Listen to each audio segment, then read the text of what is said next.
Bom, na aula de hoje a gente vai aprender então o que são funções. Na verdade, a gente já usou algumas funções durante o curso, mas eu nunca falei o que era, né?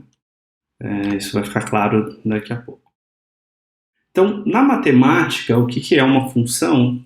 Né? Então, vocês devem estar acostumados, até por causa de curso de cálculo, coisas do tipo f de x igual a x, f de x igual a 2x mais 3, f de x igual a raiz de x, f de x igual a seno de x, etc.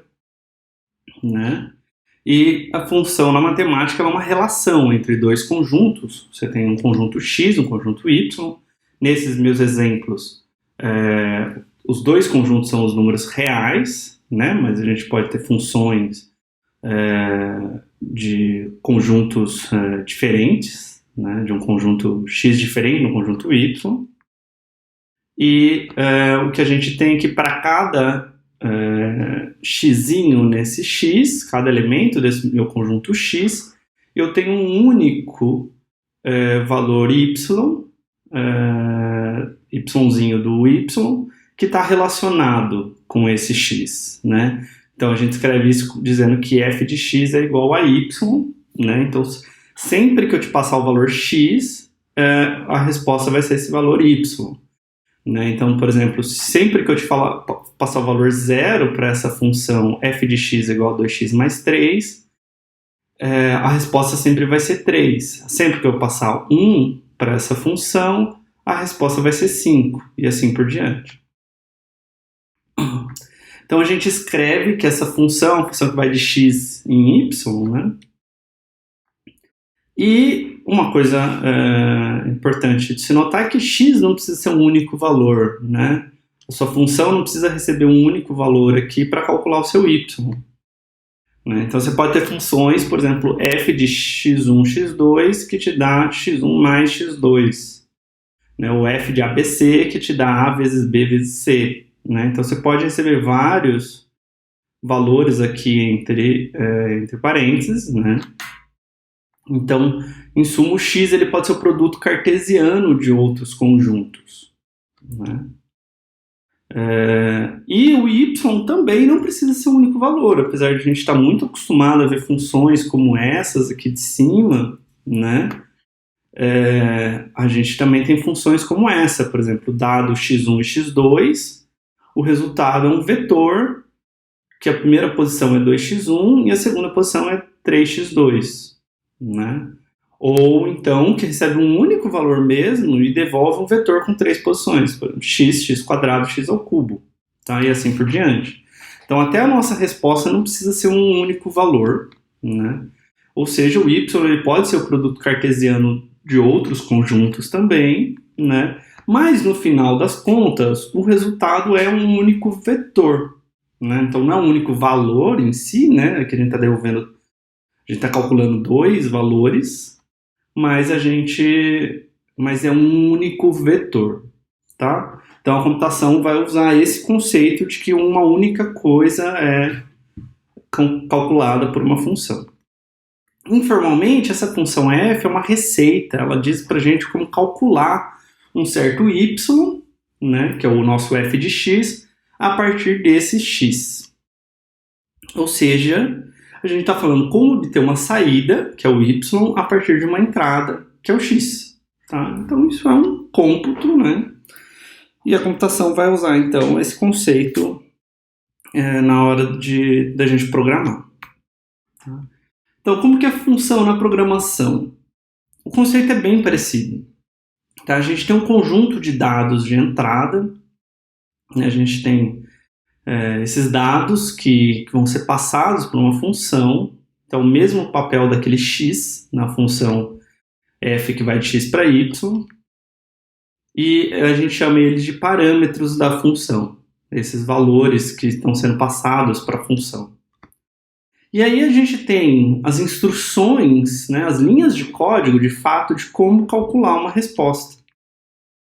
E a resposta calculada, vai ser a saída da nossa função, é esse nosso y igual a f de x. Tá? Então, vou dar um exemplo em pseudocódigo primeiro, e depois vou mostrar como funciona no Python. Então, digamos que, dado um valor x, eu quisesse calcular x ao quadrado. Tá?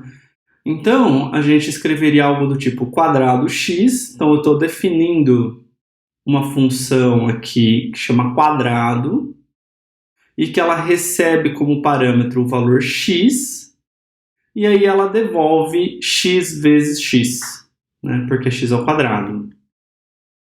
Aí, bom, tá, agora eu defini essa função. Essa é uma função que dá um certo x, calcula x ao quadrado.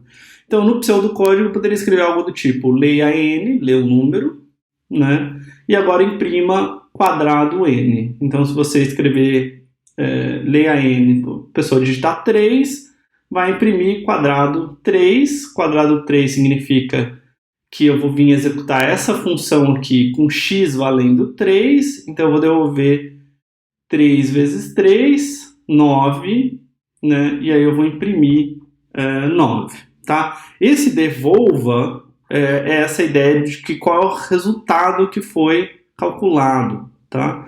Então, você pode ter várias instruções, várias linhas de código, e aí depois, em algum momento, você tem esse devolva x vezes x, por exemplo, né, que significa que a função deve acabar e devolver esse valor.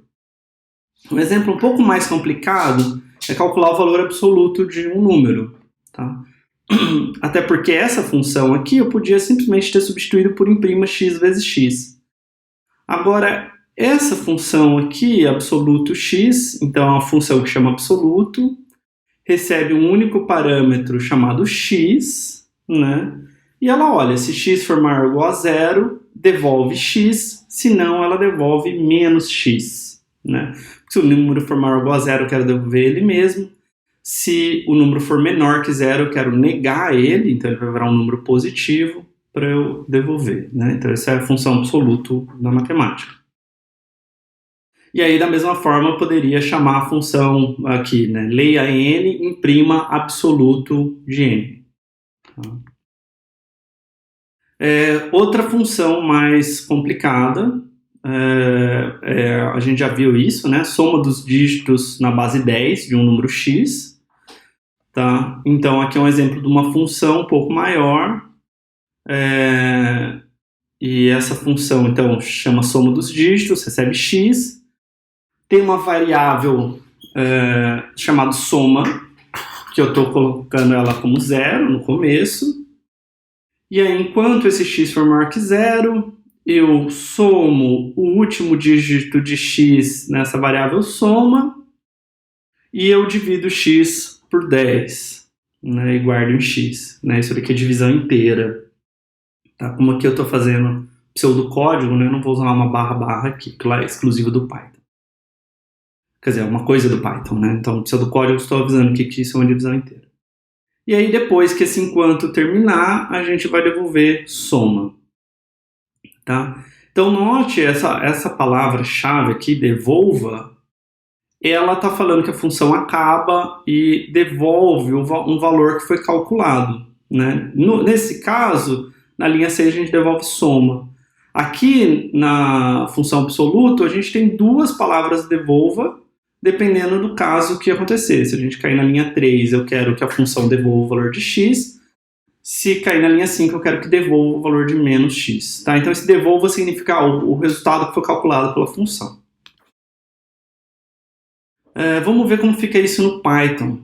Tá? Então, no Python vai ser algo muito parecido. Por exemplo, se eu tenho f de x igual a x ao quadrado, eu vou escrever essa palavra-chave aqui, def, de definir, tá? Sempre vou ter que escrever esse def para começar a fazer uma função. Vou dar um espaço e aí eu vou escrever um nome da minha função, no caso aqui quadrado. Tá? E aí eu vou abrir parênteses e vou colocar os meus parâmetros aqui dentro, fechar parênteses. E aí eu vou colocar o 2 pontos, porque o 2 pontos que significa que no Python que um bloco de código vai vir a seguir, né? Assim como no if, assim como no while, como no for. E aí eu só escrevo return, né, que é essa palavra-chave que seria o devolva, x vezes x. Ou poderia ser x asterisco asterisco 2, né, para falar x ao quadrado. O que você preferir aqui. Tá? E aí eu posso ler um número n, então n igual int input, certo? Int e input também são funções, eu não contei isso para vocês lá atrás, mas na verdade são funções que fazem alguma coisa. Input lê algo do terminal e int converte alguma coisa para inteiro, tá? São funções. E aí eu posso dar print quadrado n. Print também é uma função, recebe alguma coisa e imprime essa coisa no terminal. E quadrado é essa função que eu defini aqui, né? E eu estou passando para ela esse valor n. Então, se o usuário digitar 3 aqui, né, o input vai ler a string 3, a função int vai receber a string 3 e converter no número 3, devolver o número 3 inteiro, que vai ser armazenado em n. E aí, quando eu chamo quadrado n, a função quadrado vai ser chamada, então a execução do programa vai vir aqui para a linha 1, seguir para a linha 2, calcular 3 vezes 3, porque x está valendo 3, devolver o valor 9, certo? E aí eu vou fazer um print de 9. A minha função também pode ter if, elif, else, certo? Então aqui era uma função só de uma linha, né? Só essa linha 2 aqui, return x vezes x, mas as funções podem ser longas e razoavelmente complicadas, né? Então aqui, def módulo, talvez o nome melhor fosse absoluto, de x. Se x for maior ou igual a 0, return x, se não, else, return menos x. E a nossa f de x que seja igual à soma dos dígitos na base 10 de x, né? Então a nossa função também pode ter o while. Na verdade, a nossa função pode ter basicamente qualquer código, né? Qualquer instrução, sequência de instruções, qualquer bloco de código válido de Python, né, que seja necessário para calcular o resultado da nossa função. Tá? Então pode ter while com if dentro, if com while dentro, if com if dentro, tudo que a gente já viu até agora e que a gente vai ver no resto do curso, certo? Você pode usar listas, etc. Pode estar dentro dessa função para calcular esse resultado. Tá? Então, aqui def soma dos dígitos, x, então eu estou definindo uma função que chama soma dos dígitos, que recebe um único parâmetro x, e eu estou criando uma variável chamada soma, começa com 0, estou dizendo que enquanto x for maior que 0, eu vou somar o último dígito de x em soma, e eu vou dividir x por 10, né, com divisão inteira. E aí depois eu vou devolver essa soma. Note que o x ele funciona como uma variável normal. Tá, eu posso alterar ele, mesmo eu tendo passado, sei lá, x igual a 142, eu posso alterar esse x quando eu estou, por exemplo, aqui dividindo por 10 ele. Tá? Isso não é problema. Se isso te deixar desconfortável, você cria uma nova variável, começa ela com o valor de x e altera essa nova variável. Bom, então a gente define uma função em Python, né? Definir uma função é informar o Python que a função existe, qual é o nome dessa função, quais são os parâmetros que essa função vai receber, né? Quais são os valores de entrada, os nomes das variáveis que vão receber os valores de entrada, tá? Então a gente segue essa sintaxe aqui. Sempre começa com def, espaço, o nome da função que você quiser, abre parênteses, e aí você vai ter a lista de parâmetros, tá? Então você pode ter só um parâmetro, que foi os exemplos que a gente viu, mas a gente pode ter vários parâmetros também. Então, aí você escreve parâmetro 1, vírgula, espaço, parâmetro 2, vírgula, espaço, e assim por diante até o seu enésimo parâmetro. Claro que dando nomes bons para esses parâmetros, assim como a gente faz com variáveis, nomes que signifiquem alguma coisa. Tá? E aí você tem várias linhas, às vezes pode ser até uma só, né, para calcular esse resultado. E aí esse resultado você vai devolver ele, né? Você vai escrever return esse resultado. Esse resultado aqui pode ser uma constante, pode ser uma variável, pode ser uma expressão qualquer, tá? Isso é definir a função, é dizer para o Python que essa função existe e que pode ser usada. E aí a gente pode também chamar uma função, tá? Então é pedir que o Python execute a função, tá? Então definir a função é criar ela, chamar a função é de fato pedir que o Python execute a função.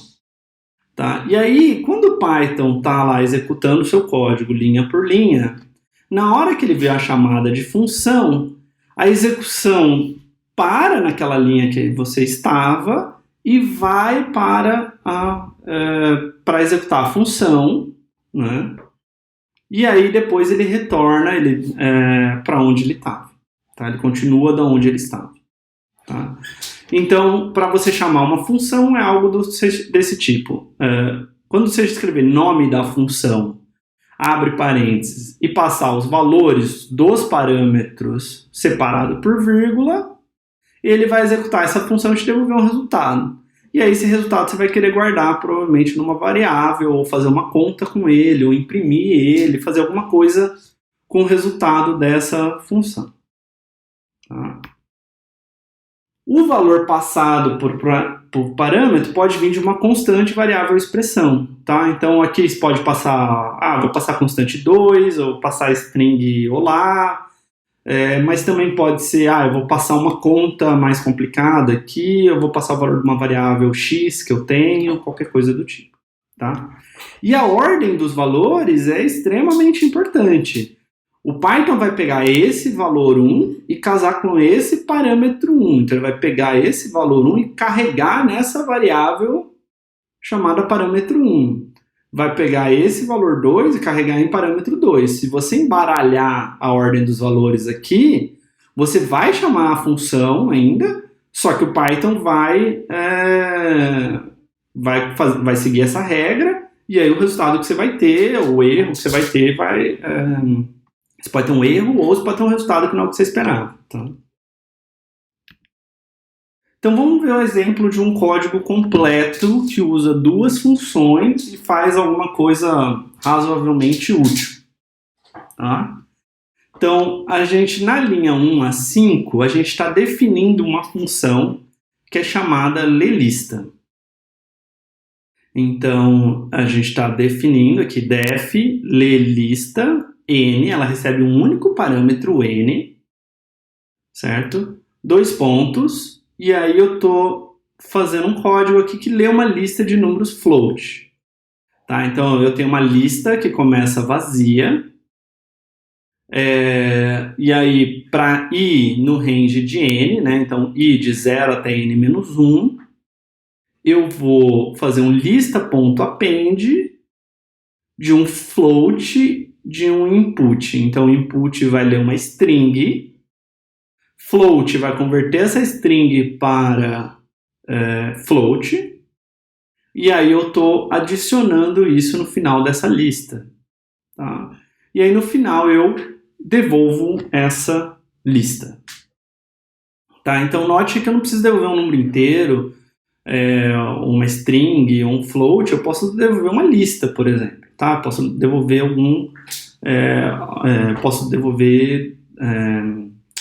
valores dos mais variados tipos do Python, tá? Até os tipos que a gente vai ver mais para frente. Então essa função aqui, quando chamada com um parâmetro n, lê uma lista de n números, certo? E devolve essa lista para a gente. Então ignora um pouco a linha 7 e a linha 11 agora, tá? Só para a gente ver o que o código está fazendo. Na linha 13, eu estou lendo o número n inteiro, e aí eu estou chamando essa função lelista com esse valor n, né? E estou guardando nessa variável lista. Tá? Então a função vai executar lendo uma lista de n números e devolver essa lista para mim que eu vou guardar nessa outra variável lista aqui. Tá? Agora, na linha, na linha 7 a 11, não 8 a 12, que está escrito aqui, a gente tem uma outra função, que é a função soma valores. Então, eu estou definindo def soma valores, lista, né, recebe um único parâmetro chamado lista, 2 pontos. E aí, na linha 8, eu crio uma variável chamada soma valendo 0. E aí, na linha 9, para cada x na lista, eu faço soma mais igual a x. Então, estou somando esse valor x nessa variável soma. E aí, eu estou devolvendo essa variável soma, o valor dessa variável soma no final. Tá? Então, ele vai pegar cada valor x da minha lista, somar nessa variável soma e devolver esse valor da variável soma depois. O que é importante perceber é que ele não devolve a variável soma. Ele devolve o valor armazenado na variável soma. Tá? Isso é muito importante de entender.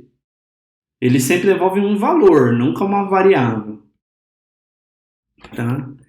E aí nas linhas... Desculpa, saiu todo errado o número das minhas linhas aqui. Nas linhas 13 a 15 a gente está chamando essas funções para somar os números lidos.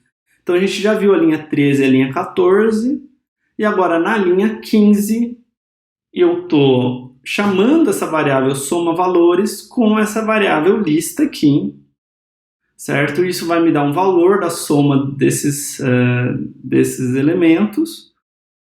E aí eu estou imprimindo essa soma desses valores. Poderia guardar uma variável se eu quisesse, mas aqui no meu exemplo eu estou imprimindo. Tá? Então vamos simular esse código aqui.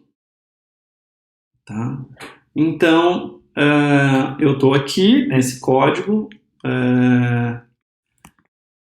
que é o mesmo código que está lá no slide. Eu só vou fazer uma alteração nele para ficar mais fácil da gente ver no terminal, que é entre o próximo número. Tá? Então eu só coloquei uma mensagem aqui no input para ficar mais fácil da gente ver na hora de executar aqui. Tá? Então eu tenho aquela mesma função, ler lista, soma valores e aquelas linhas de código lá, que lê um número n. Vou também colocar uma mensagem aqui, entre com n. Lê a lista e imprime soma os valores. Então primeiro vamos só executar esse código aqui, né? Para ver ele funcionando. Então entre com n, então 3. Então ele está executando a linha 15 aqui. E agora, tá vendo? Ele foi lá na função ler lista e pediu para entrar com o próximo número. Né? Então, digamos, 1.2, próximo número 7, próximo número 2. E aí ele imprimiu aqui 10.2, que é o que a gente gostaria que ele fizesse. Né? Ele leu 3 números, ele somou ele armazenou esses 3 números numa lista, e aí depois ele somou esses 3 números, imprimindo 10.2. Tá? Agora vamos debugar esse código para ver ele executando. E eu vou colocar aqui um breakpoint aqui na linha 15, que é onde vai começar a execução de fato do código, né? Então, estou parado aqui na linha 15, certo? E agora ele vai pedir para entrar com o número n, né?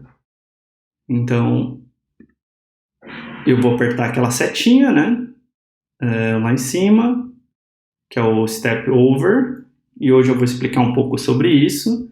Então, entre com n, eu vou digitar n igual a 3 de novo, fazer o mesmo exemplo. Agora a linha 16, lista igual a ler lista de n, e n vale 3, certo? Se eu apertar esse step over, que vai ter também no PyCharm, vai ter outros editores que tem alguma forma de debug de Python, tá? Isso é bem padrão. Ele vai simplesmente pular essa linha. Então deixa eu mostrar para vocês o que acontece.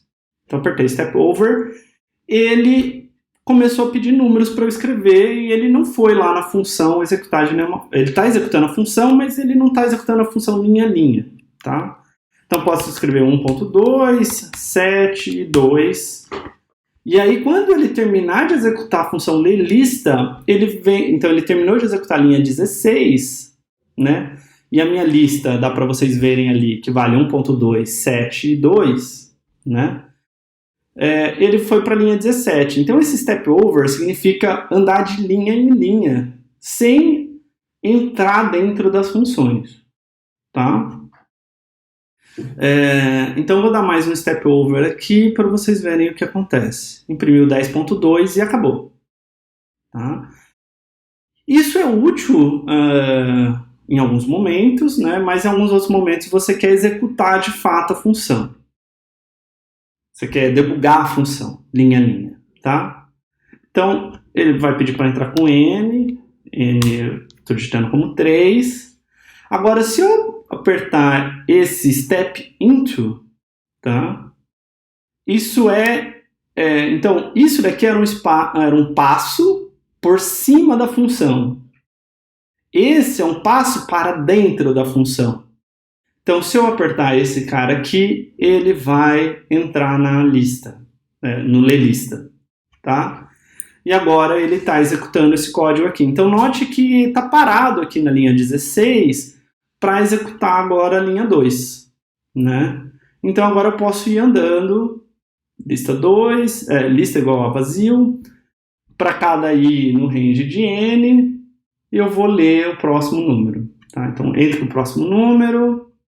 1.2, aí ele volta para a linha 3, vai para a linha 4, entre o próximo número, 7, entre com o próximo número, 2. E aí, aqui está a minha variável lista, que vale 1.2, 7.0 e 2.0, né? Uma lista de 3 elementos, que foram os elementos que eu digitei. E ele está devolvendo agora essa lista, né? Tá aqui também no canto, dá para ver. Ele está devolvendo essa lista para a linha 16. Então, se eu apertar para ir para o próximo passo, ele já executou a linha 16, guardando aqui em lista aquela lista que eu li, né? Agora, eu posso querer entrar na função soma valores, ou eu posso querer não entrar na função soma valores, tá? Se eu apertar step over, eu vou pular a função soma valores. Se eu apertar step into, eu vou entrar dentro da função soma valores. Então eu vou entrar aqui dentro da função soma valores, tá? E aí eu posso ir executando ela para vocês acompanharem, né? Então soma começou como 0. Acho que é mais fácil acompanhar aqui no lado esquerdo. Tá, então soma é 0, essa é a minha lista. E agora para cada valor de x, meu primeiro x é 1.2, eu vou somar x na soma. Então 1.2, certo? 7, então agora a soma vale 8.2 e assim por diante, até eu devolver soma. Se eu quiser sair dessa função e voltar para onde eu estava, eu posso dar esse step out, tá? Que é para sair da função e continuar executando onde eu estava antes, tá? Então note que ele termina de executar essa função soma valores, mas ele não debuga ela linha a linha, e ele volta aqui para a linha 17 para fazer a impressão, tá? E aí ele imprimiu 10.2 e terminou a execução. Só mais uma coisa que eu quero mostrar é que o breakpoint, muitas vezes a gente quer colocar na primeira linha do nosso código, né, a primeira coisa que vai ser feita, mas pode ser que assim, eu acho que lerLista está certo, eu acho que o meu problema é em somar valores. Então eu posso colocar um breakpoint aqui dentro de soma valores e toda vez que essa função for ser executada, que no nosso exemplo é só uma vez, o código vai parar só lá dentro de soma valores. Ó, então, note aqui, entre com N, 3, está executando a função lerLista normalmente, 1.2, 7, 2, e agora, na hora de somar os valores, que o breakpoint parou a execução do programa. Então, colocar o breakpoint num lugar específico é muito útil na hora de debugar, porque você vai, ao invés de ter que executar todo o seu código, linha a linha, se você acha que o bug é numa certa função, você consegue colocar um breakpoint lá e agora só simular aquela função. Tá? Bom, então vamos voltar aqui. Tá? Então, o que eu vou fazer agora são 4 exercícios. Tá? Eu, de novo, sugiro que você pause o vídeo e tente fazer você mesmo esses exercícios. Tá? Não são funções tão complicadas, né? Muitas delas já usam as coisas que a gente já viu. Tá? E aí a gente, antes de ver a resposta, tá? Então, exercício 1. A gente vai fazer uma função que acha o maior entre dois números, tá? Então, isso é o exemplo de uma função que recebe dois parâmetros, tá? Então, a gente recebe um número x, um número y, né? Se x for maior do que y, a gente vai devolver x. Se não, a gente vai devolver y. Tá? Então, essa é a nossa função. Tá? Ela devolve ou x ou y, dependendo da situação. E aí você pode, por exemplo, imprimir o maior entre 3 e 7, se você quiser, por exemplo, e executar aqui. Você vai ver que é impresso 7. Então, essa é uma função realmente simples. Tem dois parâmetros, tem que ter um if, um else e tal. Agora, essa função é um pouco mais complicada. A gente quer fazer uma função que verifica se um número é primo. Tá? Então, a gente pode chamar de primo. Vamos receber um P, porque, em geral, na matemática a gente usa a letra P para primos. Tá? E aí a gente já viu esse código anteriormente, né, para calcular um número primo P, só não estava dentro de uma função. Tá? Então, o que a gente quer fazer? A gente quer começar um K igual a 2, que é um possível divisor desse número P, né? Enquanto K vezes K for menor ou igual a P, né? Então a gente quer ir até a raiz de P, né? A gente quer fazer o seguinte: se esse número P for divisível por K, a gente descobriu que, vou criar uma variável aqui, ó, é primo. Eu achava que o número era primo, mas na verdade agora eu descobri que não é primo. Tá? Porque eu achei um divisor dele. E eu quero somar 1 nesse K. Tá? E aí depois eu quero devolver é primo. E aí só para mostrar, vamos ver se o nosso código está certo, eu vou imprimir. Vamos ver se 11 é primo. E vamos ver se 12 é primo.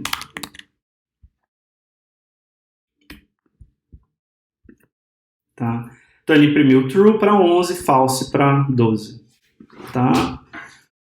Note que, como eu estou usando uma função, primeiro, né, uma primeira coisa que a gente podia fazer, que a gente já tinha visto, é que eu poderia colocar aqui um end é primo, né? Para parar a primeira vez que eu descobri que o número não é primo. Tá? E o resultado aqui embaixo vai ser o mesmo.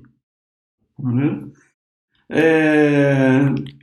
Isso deixa o código mais rápido. Outra coisa que poderia fazer é tirar esse end é primo e usar aquele break, que é para sair do while, tá?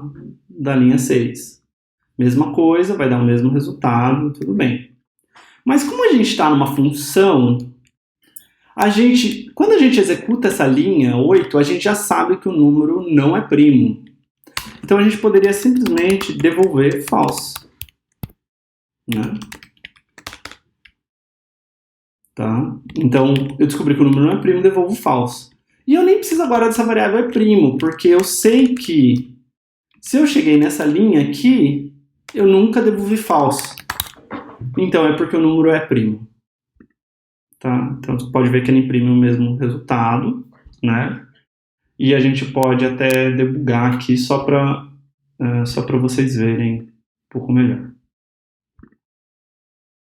Tá? Então, estou parado aqui na linha 4, verificando o meu P é 11, eu quero ver se o K, que é 2, o K vai começar como 2, certo? Então eu vou executando aqui, e aí vocês vão perceber que eu nunca vou executar a linha 7, porque 11 não é primo. Então eu nunca vou achar um divisor K de 11, até que eu executei até o K, por exemplo, ser 4, então 4 vezes 4, 16, já é maior do que 11, então o while terminou, e eu vou imprimir, eu vou devolver true.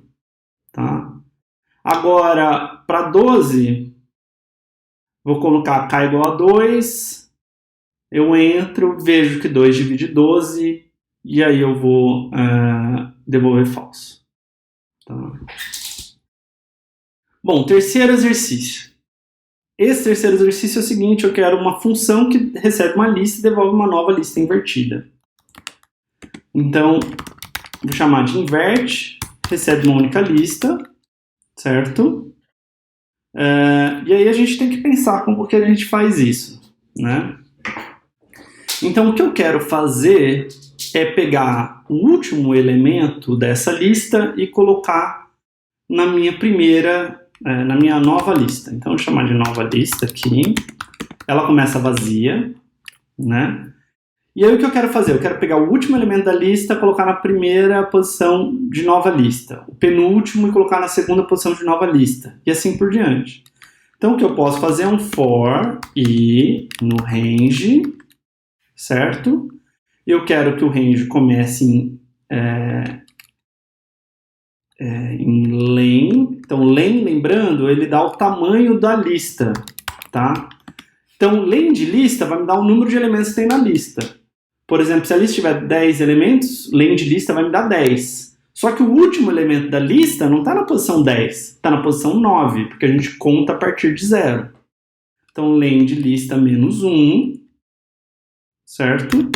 E eu quero ir até a posição menos 1 sem estar incluso, né? Então eu quero ir de len lista menos 1 até a posição menos 1, até a posição 0, e eu quero dar passos de menos 1 em menos 1. Tá? Então, só para mostrar o que isso faz, eu ainda não vou executar o código, eu só vou imprimir o i aqui para vocês verem, tá? Então, deixa eu chamar aqui invert para uma lista 1, 2, 3. Eu fiz alguma besteira, esqueci o in. For i in range. Então, note que ele imprimiu 2, 1 e 0. Né? Então, os valores de i que eu estou acessando aqui é 2, 1 e 0, porque eu estou começando na posição, se o len da lista fosse n, né, na posição n menos 1, e eu estou indo até a posição menos 1 não inclusa, então até a posição 0, com passos de menos 1 e menos 1. Tá? Então, eu estou olhando para a posição 2, 1 e 0. Tá? Então, a única coisa que eu quero fazer agora aqui é nova lista.append lista i. Tá? E eu quero devolver nova lista. E agora deixa eu imprimir a inversão de 1, 2, 3 para vocês verem que funciona, e eu explico um pouco melhor o código. 3, 2, 1 é o que a gente queria, a gente inverteu a lista. tá? Então, vamos com calma aqui debugar esse código, só para vocês verem o que está acontecendo. E aí o que eu quero que vocês acompanhem então aqui eu só criei nova lista como uma lista vazia, eu quero que vocês acompanhem o que está acontecendo aqui na esquerda, na parte de variáveis, tá?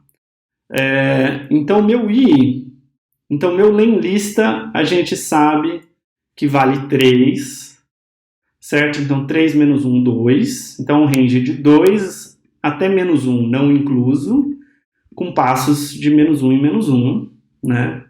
Então meu i começa valendo 2. Que faz sentido, porque lista tem as posições 0, 1 e 2. Então, lista i vai ser o valor 3, certo? Então, eu vou fazer append de 3 nessa nova lista. Então, note que agora a nova lista é a lista que tem o valor 3 no começo. Agora, o meu i vai passar a ser 1. Então, eu estou olhando para a posição 1 da lista. Na lista i vai valer 2, e eu vou fazer append de 2 nessa nova lista. Então agora é a lista 3, 2. E agora meu i vale 0, então eu vou pegar a lista 0, que é 1, e vou fazer append nessa nova lista. 1. Então eu tenho 3, 2, 1, e agora o meu for vai acabar, porque o meu i vai chegar no menos 1 do range. Tá? E aí agora eu devolvo a nova lista. Bom? E exercício 4, eu quero uma função que devolve a lista dos divisores de um número. Então a gente vai receber um número, vou chamar ela de divisores, tá? Vai receber um número n, e aí eu quero tentar olhar os possíveis divisores do número. 1 é um divisor possível do número, né? E a gente quer fazer o seguinte, então. A gente quer... Deixa eu pensar um pouquinho. A gente pode fazer isso com um for k em range, né? De 1, a gente quer começar no 1, que é o primeiro divisor do número, né? E a gente quer ir até n mais 1, porque a gente sabe que o próprio número n também divide ele, certo?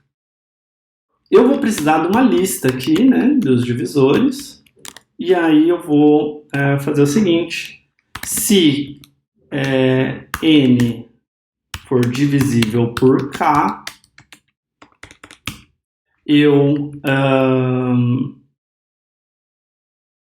vou adicionar nessa lista o k, certo?